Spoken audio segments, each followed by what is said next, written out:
My name is Daryl Jackson. People call me Bonz. People call me Bonz too, but that's just because they don't know how to spell it. I was called Bonz because I was skin and bones as a kid, and I'm still kind of a scrawny dude, but I adopted the name, or the name adopted me, one or the other. When I got out of high school, this is going to actually come back a little bit. When I got out of high school, I put down music for a bunch of years. School, career, family, what have you. When I came back to playing music again, I had an idea of what I wanted in an instrument, but truly I didn't have the money to achieve that. So I would buy a lower end instrument and make it into what I wanted it to be. So where does a mod and a new build start? Like sometimes it's just a pickup that needs to be changed. The bridge was awkward, the neck didn't feel right. Maybe it was a fretless. Sometimes you can buy a fretless bass really cheap and you put a fretted neck on, for example. Right. You start by modding. You go from there. Because once you've modded a guitar to a certain point, what's left? Excuse me. What's left of the original guitar? Right. Right. Okay. So you began basically people giving you guitars, and you made modifications to your license. Okay. So this is before you'd even considered building guitars. Yeah, this was just for me. Right. So you were playing around with what you had. I was on a budget, right? Right. Okay. It was limited. I mean, as a carpenter, I've got lots of tools. That wasn't the issue. Okay. The issue was the cost of an instrument. A quality instrument is not an inexpensive thing. Okay. So what year are we talking here? We'll put a price on it so we can find out. Okay. Well, let's figure out. I would say probably 12 or 13 years ago. Okay. So that's kind of when I came back to it. So $1,000 would be a good price for a guitar. Yeah, but I was buying a guitar for $100. Okay. Right? Like my budget was $150. Okay. Right. So then you'd scour the used on the web and find a pickup. You'd find a bridge. You'd find whatever, and make it into something sometimes better and sometimes not. Okay. Right? So how did you go from you just doing what you wanted to make your guitars better to that point where you decided to make a guitar? That was accidental. Truly it was. I wound up buying a body, actually, is what I bought. And it was unfinished. And I figured out that, as a carpenter, I can finish this body. I can make it look really good. And I can assemble the bits and bytes, and I ordered a neck for it. Okay. And that was satisfying, right? Right. But then the next step is I wound up with a neck, no body. Okay, right. Right? So, you take a piece of alder or whatever and build a body. It's easy enough to trace an existing instrument, right? Okay. So okay, so here's an example. This is one of my designs. This is the new Quartz series. This body is not quite finished. This is going to be reminiscent of the early Telecaster. Okay, so it's going to have a humbucker, single humbucker with switching, so you can split the coils and stuff. Okay. But this is a one-piece poplar body. I love poplar. It's cool. A lot of people don't like it because it's kind of got green tinges to it. Right. But finished right, it's got a really neat grain. Okay. It's got a good weight. Good weight to it. And it's tonally really responsive. I love it. So this is now. What was the first body? Can you remember the first body you built? First body I built would have been a clone of a P bass, I would think. Okay. And for people that don't know, what's a P bass? A precision bass. Fender precision bass. Okay. The standard bass. It's one that every bass player knows and has played. I've got two. I got at least three in this room. It's just a classic bass guitar. I am a bassist. I mean, I played guitar in bands in high school, and then when I was introduced to playing bass guitar in jazz band in grade 8 or 9 or whatever it was like a light went off. I could play guitar. I was happy playing guitar. 6 strings are good, but I'm thump. Okay. Right? I just love that thump. Let's talk about that first guitar build you did, and then bring us up to date with where the custom shop is today. Okay. So that first bass I built was, well, let's be plain, it was a shit show, man. It was terrible. As a carpenter, I understand angles and straight and finishing and that, but the devil is in the detail, right? Until you've built a couple of them, knowing how to set the neck in place, what is going to be, what the best technique for laying out where the neck is going to be, that's a process that takes time and repetition, right? Finishing is another one. So this is about precision. Absolutely. You were learning how to be precise. Exactly. Well, I was learning a different kind of precise. Right. I do trim carpentry as a career. So that's precise, but not good enough for guitar building. No, not enough. Most people wouldn't understand that. Yeah, I guess.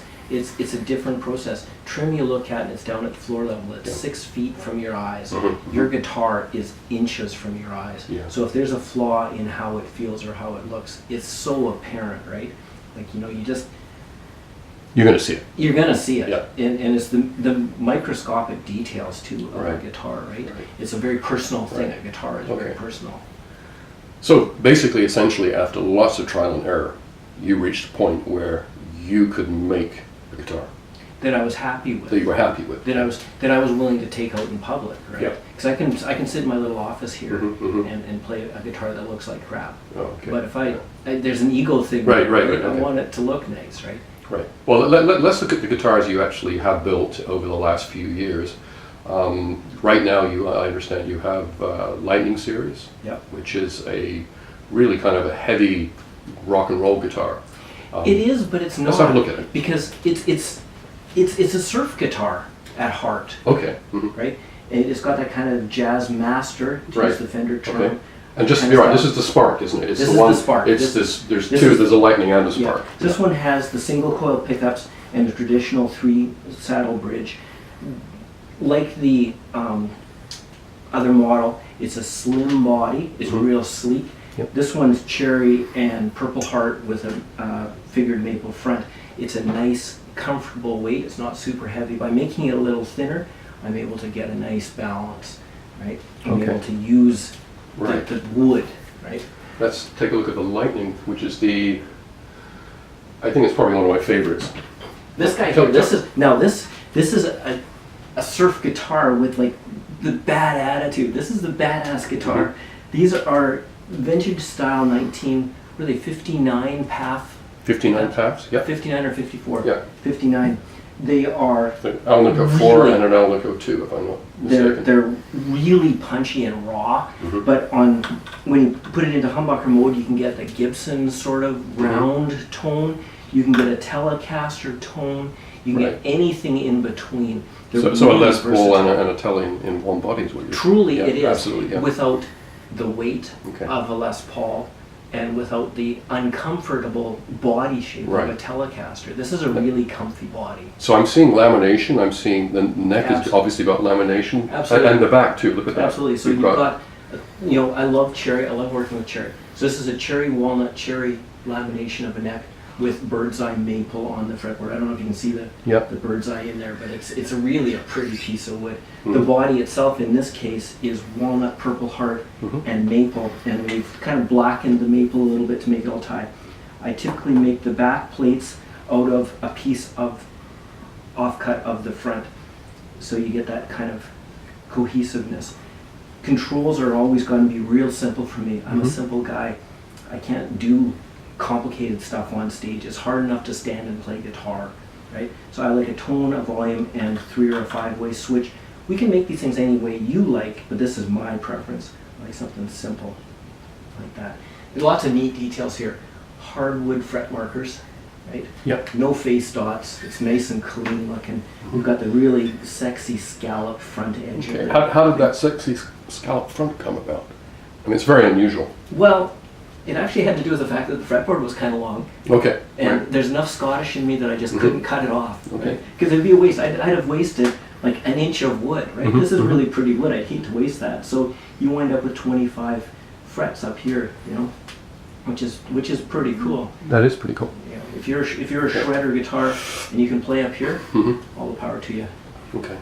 Gives you the opportunity for sure. Now I see another guitar on the back there, which I know you're going to tell us about. This is one of the first prototypes of the Water Drop series guitars. This is actually, I would call this 1.0. It took me about four 4 builds of this guitar before I got the body right. Mm-hmm. This is pure sex, man.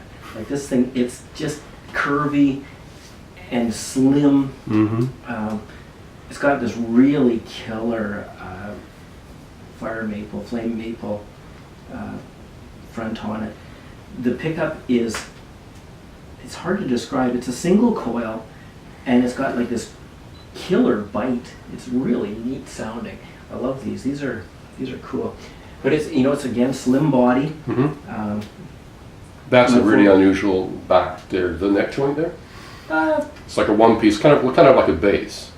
Yeah. Yeah, it's kind of it was to fit the front of the guitar. It's a comfy kind of shape too.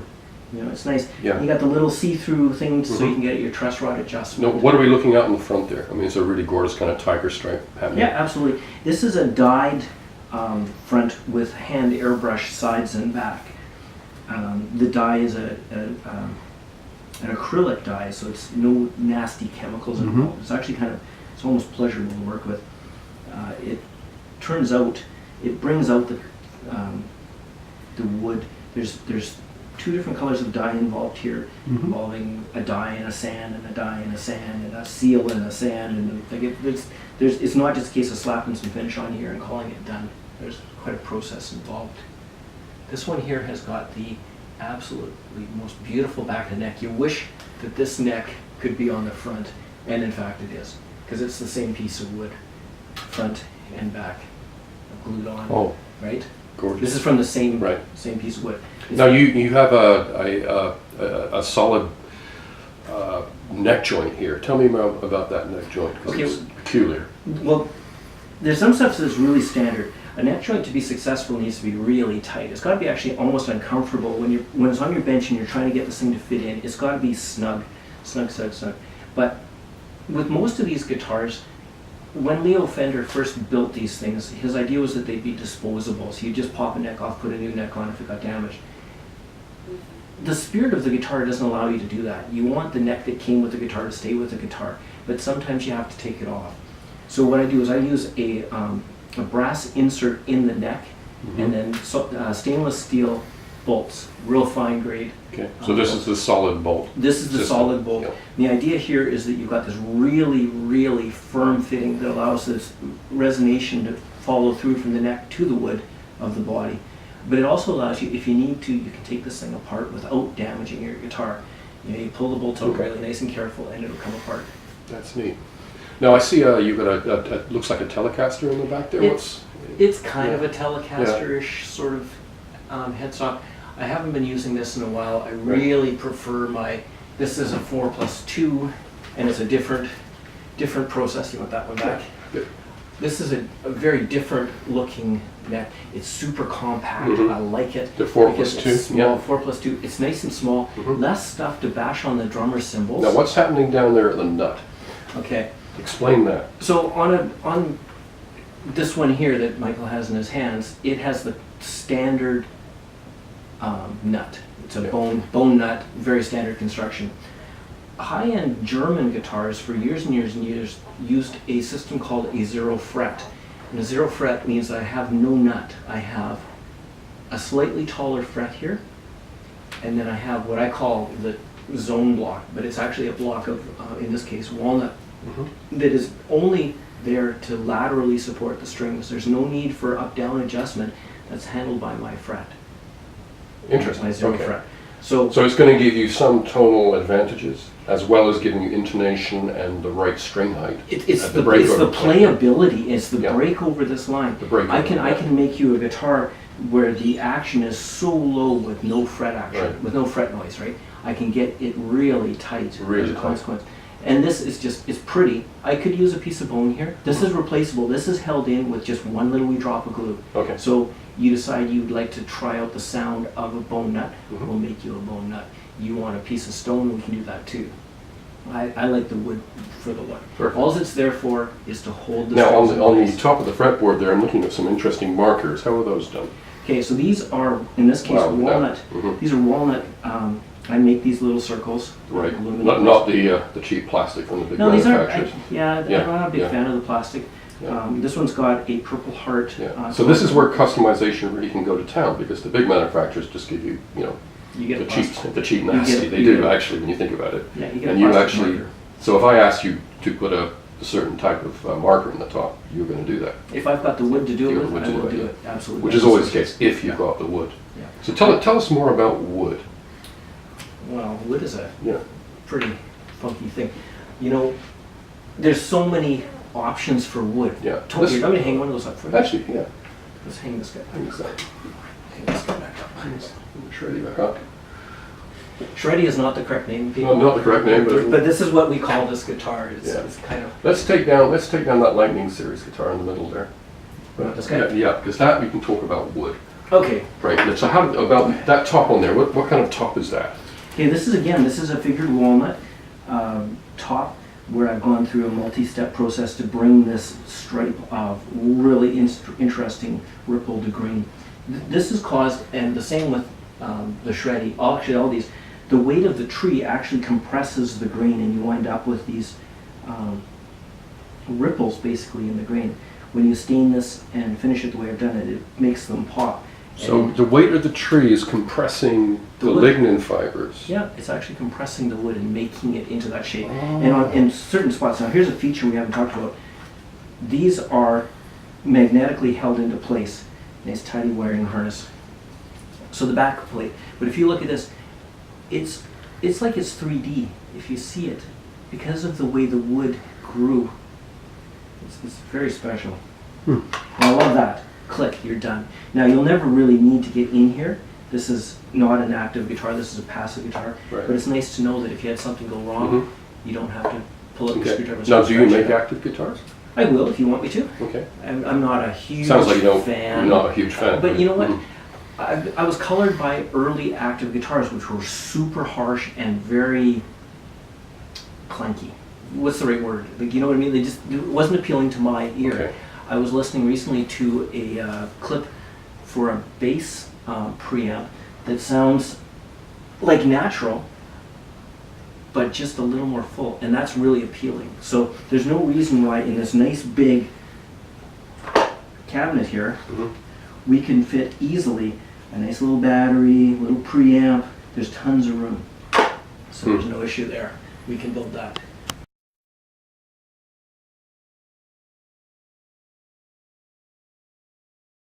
The water. Let's see the water base there. Okay, Water so drop base. this is also an early kind of build. Yeah. So this is A 5-string, I see. 5-string bass. Mhm. It's a big thing. This is again a poplar body. It has Purple Heart tips on it, and on this one I did the cover at the front. I went through that phase for a little while. Mm. It's a little easier to do, Okay. right? Because I don't have to deal with all the routing and the fitting of the cover. But it feels like cheating because it's just not quite as smooth and slick. I really like this guitar. This is one of the ones that I kept. I meant to sell it, but I couldn't. Mm-hmm. It's a 5-string. It has a factory-produced neck. It's one of my early builds. The factory neck was okay. I didn't love it, so I resanded the back and shaped it a little differently. It's got ultralight tuners on it, which helps. Mhm. This is a big honking body, man. That is a big guitar. But you know what? It's not unreasonable for a bass guitar. Mhm. It balances super nice. This is probably, oops, that's hard on the guitars. Mhm. This is probably version 0.9 of this shape. Right? If this one here is 1.0, this is the precursor to it. It's almost the same style. It's almost the same body. What's cool about this body style is that I can use it unaltered between a guitar and a bass. Mhm. You know, if you wanted to go 80s, you could all have matching instruments. Okay, right. But why did we get this guitar out? There was a reason. We were talking Well, about we took- the accent points, Yeah, right? yeah. So this one has the Purple Heart, Yeah. the Purple Heart, Purple Mhm. Heart, and then a bit of Purple Heart here. This cover, if you think about it, was this piece of wood right here. Mm-hmm. Right. It's a nice guitar. 4-volt main neck attachment again. Yeah. So these are bare bones innovations. Okay. Yeah, And I understand you've got some things in the works. Absolutely. Let's hear about. We've got, like what I'm building right now, I've got several guitars on the go. Yeah. But I have some things that I'm just waiting on parts and pieces. I have an attachment for the jig. We should talk about this. Yeah. The jig that allows me to do this fretwork accurately, not a cheap item. It comes from a Luthier in the UK. Really nice guy. Mm-hmm.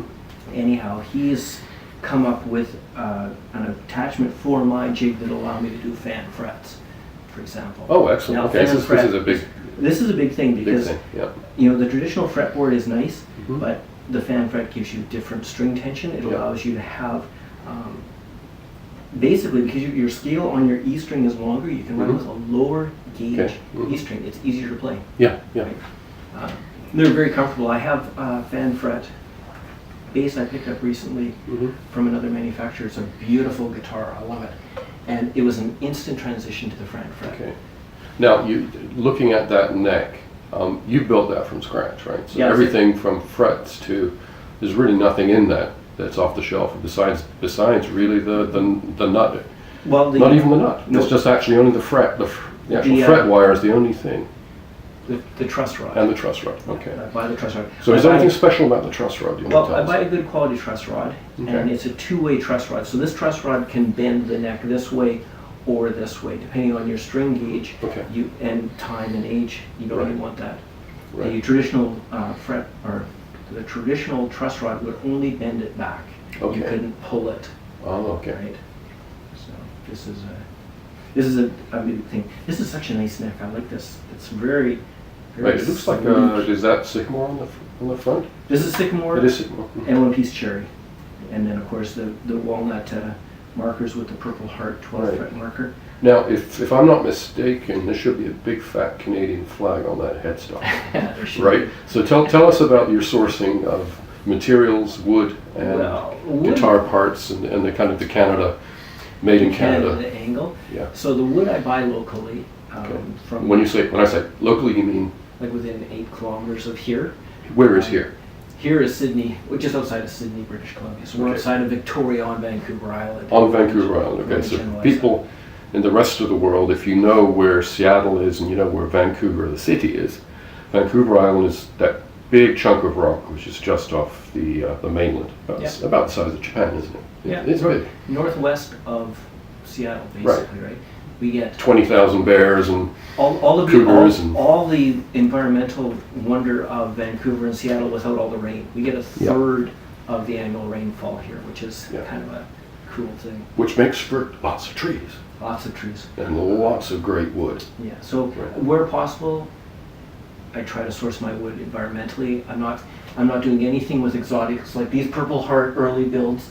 I'm not really touching the Purple Heart anymore just because it's a rainforest wood. Right. I can't qualify the veracity of where that wood was cut, how it No. was treated, Mhm. and the environmental impact of transporting that piece of wood from wherever it was all the way to me. When I can get wood like this that was sourced locally in Right. an environmentally responsible way, Okay. right? So I think people are going to be pleased to hear that. We do what Yeah. we can do, right? I Mhm. mean, any kind of construction, whether it's a guitar or a home, involves waste, and I'm trying to minimize that. Mhm. And I'm trying to minimize the kind of chemicals that I'm producing as well and using Okay, as well. right. Well, I just watched a video the other day of a big manufacturer making guitars, and I just looked at all the spraying that was going on, and I'm thinking that's a lot of toxic material. It is. Yeah. Now, these guitars here, admittedly, are a nitrocellulose lacquer finish, very traditional, very old school, very thin, not the thick poly like you get nowadays. This stuff, it resonates, right? You Yeah. get to hear the wood. Yeah. I recently sourced an acrylic lacquer Mhm. that will be way less VOCs, much friendlier to me when I spray this stuff. Okay, when you said VOC, what is that? Volatile organic compound. It's Okay. the stuff that Mhm. makes you sick when you breathe it. It's Okay. like acrylic or nitrocellulose lacquer. It sticks in the cilia of your lungs. It's a long-term thing. We're trying to not use this kind of stuff that's Okay. going to cause health Mhm, problems for mhm. the builders, right? Yeah, right. Good. Okay, so we've discussed a lot of things.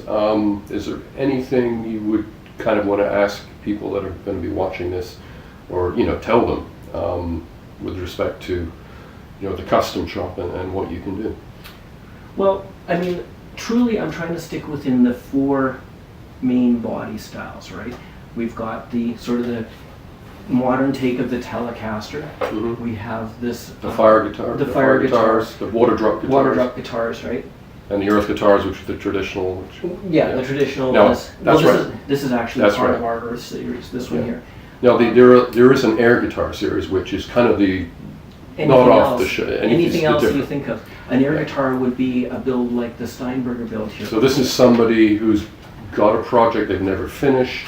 This is somebody who's actually got a body they've made, or a body style they've made. You're going to finish it for them. I'm going to finish it for him. So here's an example. I picked up off a guy a Steinberger Spirit guitar. That's a Spirit. This is a Spirit, okay? And these are kind of cool guitars. It happened to come with most of the bridge, all the electronics. Yeah. It had been damaged before purchase, so it was labeled as a B stock and it had never been played. It unfortunately was a lefty. Oh, right. So I strung it backwards and I played it wrong-handed for a while, and it's kind of fun, except that the knobs and that are always in your arms and that.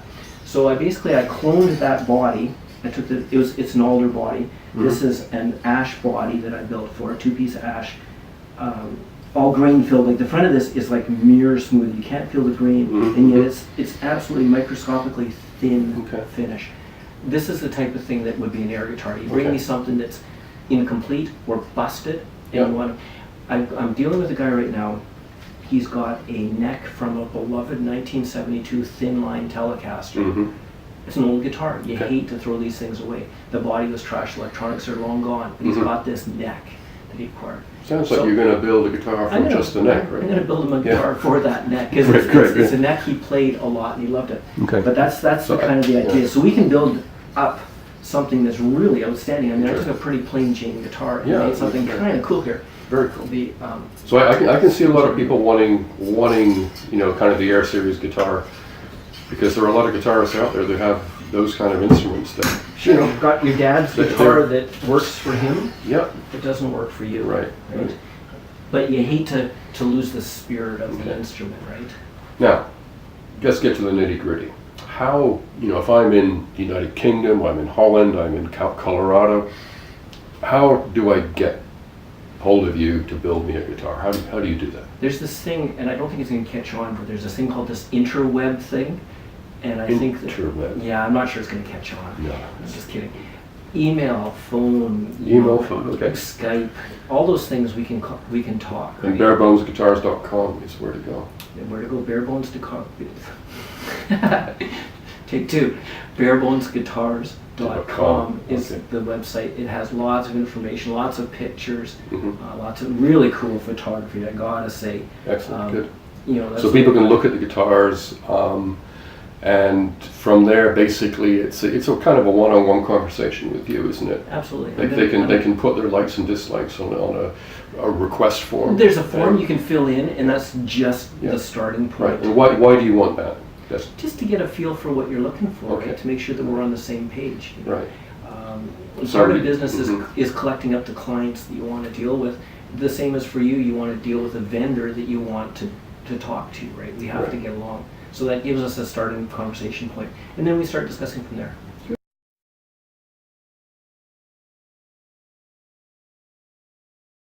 Barebonesguitars.com. And from there, they can basically see a lot of the gorgeous pictures of the guitars, and learn a lot about what we've talked about here, and to just see it written down. But importantly, they can actually get in touch with you and put a request in. Absolutely. If I can source the wood that you're interested in, if I can source the pickups you want, and the bridge and the style, and get a feel for the vibe of the guitar you want. You tell me you want a rock and roll shreddy guitar, I'm going to build you one of these guys. Absolutely, right? Or something like this. This is a shreddy. We call it a shreddy because that was the prototype. That was the prototype, right? Okay. You tell me if you want a traditional tone, you want a metal tone, what you're kind of.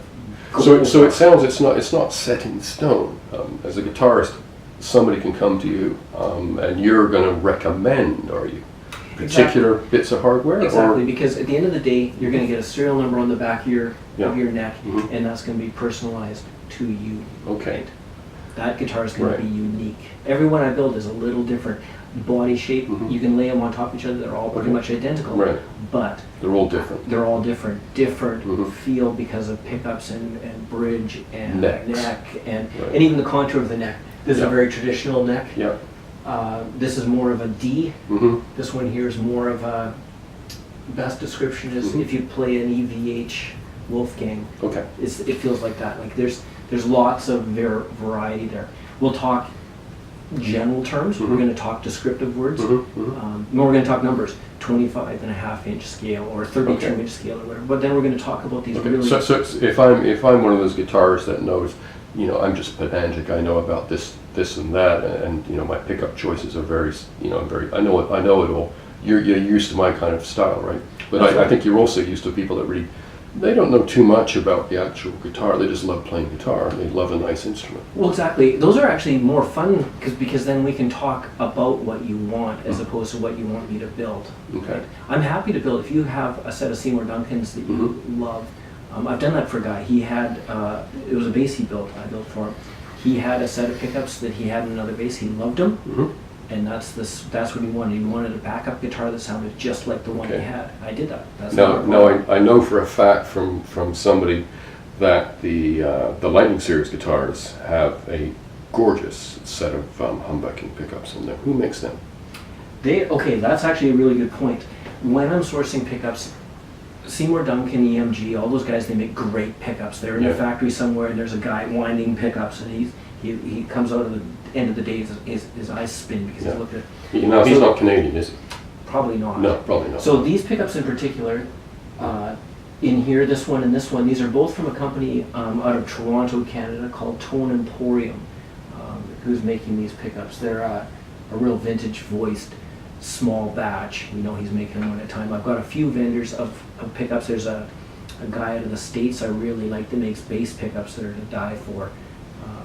I like these little niche kind of guys because they're making pickups that sound really good. Okay. And they're willing to do it. So this is hand wound pickups? Hand wound, scatter the wax dip guys? These exactly. But they're building a pickup to a tone as opposed to a price point. Right? Something that big manufacturers can't. They can't do that. They need because they can't supply that many. Exactly. Exactly. And when I talk about building to a tone as opposed to a price point, these pickups are really not expensive. Like these are not stupidly expensive pickups. They're really moderately priced, but you're getting super good quality for your dollar, right? Right. I like supporting the little guy. Okay. Yeah. Because I'm a little guy. You are the little guy. I'm a little guy. Yeah, but what I'm hearing is there seem to be advantages with a custom shop, Luthier, and that you have the ability to use the boutique hardware manufacturers, which the big guys can't, because the little guys can't supply that volume. Absolutely. And so here's another thing. The big manufacturers will, like Seymour Duncan has a custom shop. You can contact them and they will handle. Oh, they all have custom shops, yes. But it's an expensive process. Yeah. So what Fender will do, for example, or any of the big manufacturers, I shouldn't use a name, they'll contact them and say, we want to pick up that sounds just like this one that we've got in this 1962 Jazzmaster. And so they'll wind up something kind of similar and bring it in at a price point where then Fender or the big manufacturer can put it into those pickups. Right? It's a different idea than the guy saying, I'm going to build something that sounds just like a 62 Jazzmaster. Okay. You know what I mean? Yeah. Does Jazzmaster exist in 62? You don't think so? I'm not sure about technical details. My yeah. point is that on a vintage guitar, it's a very vintage tone, or it's a very specific tone, I should say, that they're looking for. Let's just go through the tuners and the hardware.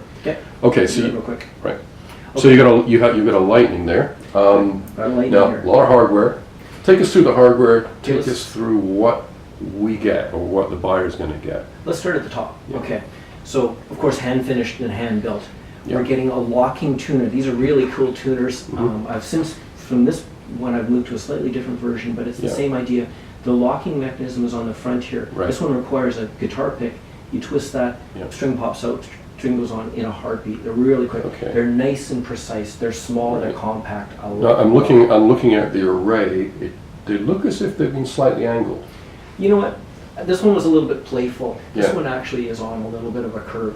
That's neat. That one Yeah. is straight. It was how I felt that day when I assembled it. That's the joy of a custom shop. It's Okay. never going to be the same. So it looks like standard strap buttons. Standard strap buttons, Mhm. big tip, Okay. so that you don't Okay. lose your thing. I can put Schaller style or Mhm. whatever lockers if you want them. Okay. I put these on because everybody has their own preference, but I need to put a lock on Okay. it. 4-bolt neck, we've talked about the tone. The solid bolt. The solid bolt Yeah. with the Yeah. bits and that.